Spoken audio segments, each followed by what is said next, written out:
O vídeo que você vai assistir pode ajudar muitas pessoas, mas isso depende de você. Compartilhe, nos ajude a evangelizar.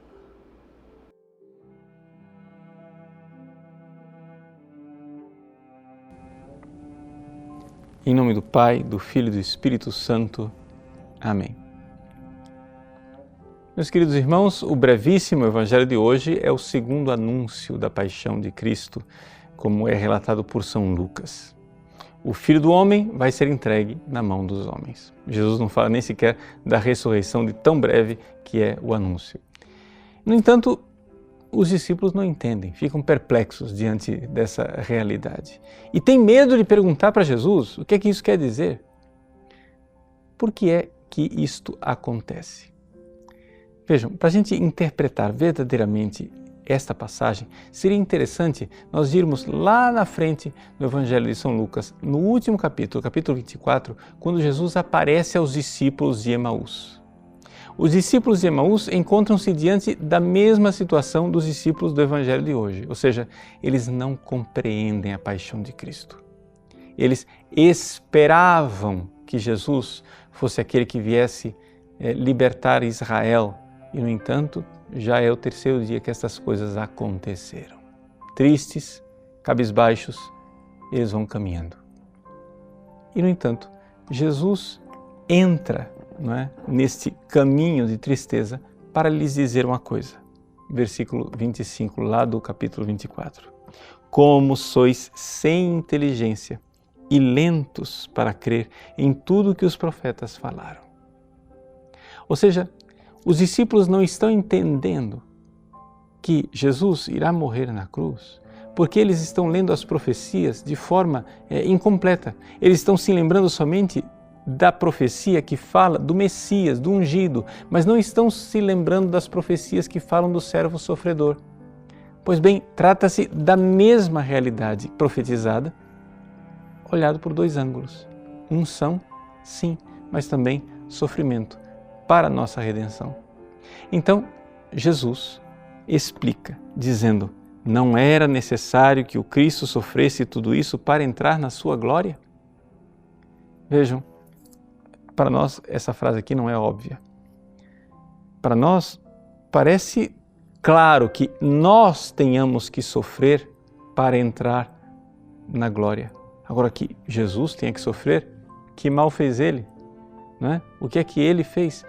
Era necessário, sim, porque era necessário que ele viesse até o fundo do poço conosco para que ele se unisse a nós, seus irmãos, e assim ele fosse aquele que sofre conosco, que se compadece conosco.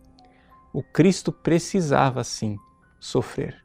O que parece ser uma impotência de Deus, o que parece ser uma fragilidade de Deus, na verdade se manifesta como um grande poder. Ou seja, o poder de Deus de se esconder no fracasso, de se esconder quando tudo parece que deu errado. Então, o que o Evangelho de hoje nos ensina e quer nos convidar é a meditarmos a respeito da presença de Deus nessas misérias, nessas cruzes do nosso dia a dia. Nós temos que ser capazes de enxergar a presença de Deus nisso tudo. Eu me recordo de uma frase de São Máximo Confessor, que certamente tinha essa tradição dos monges lá da Grécia de todo dia clamar a misericórdia de Deus, Kyrie eleison o tempo todo, a oração típica dos monges gregos. São Máximo Confessor diz: os idiotas pedem a misericórdia de Deus o dia inteiro, Kyrie eleison, mas quando ela se manifesta, não conseguem reconhecê-la. Nós precisamos ser capazes de reconhecer que a misericórdia de Deus se esconde muitas vezes na dor, no fracasso, na doença, na morte. Às vezes a ressurreição de Deus está escondida atrás de uma cruz. Que digo eu? Às vezes não, sempre a ressurreição de Deus está escondida atrás da cruz. Por isso, façamos como os discípulos de Emaús e meditemos a palavra de Deus. Enquanto eles iam no caminho com Jesus, ia lhes ardendo o coração e eles iam começando a entender. É por isso que finalmente se lhes abrem os olhos e eles enxergam o Cristo lá onde eles não queriam enxergar, no sofrimento e na dor. Era Ele o tempo todo. Era Ele, triunfante, embora aparentemente derrotado.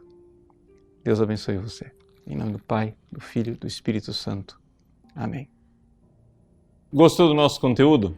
Pois bem, o nosso site faz questão de ser um eco da doutrina católica, do magistério de sempre. Muitas pessoas escrevem para nós diariamente dizendo que mudaram de vida, dando seus testemunhos. Quem sabe uma dessas pessoas que está esperando para mudar de vida é um amigo seu.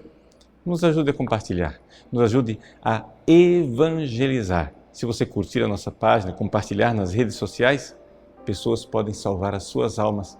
Deus usa instrumentos tão simples para transformar os corações. Que Deus abençoe você.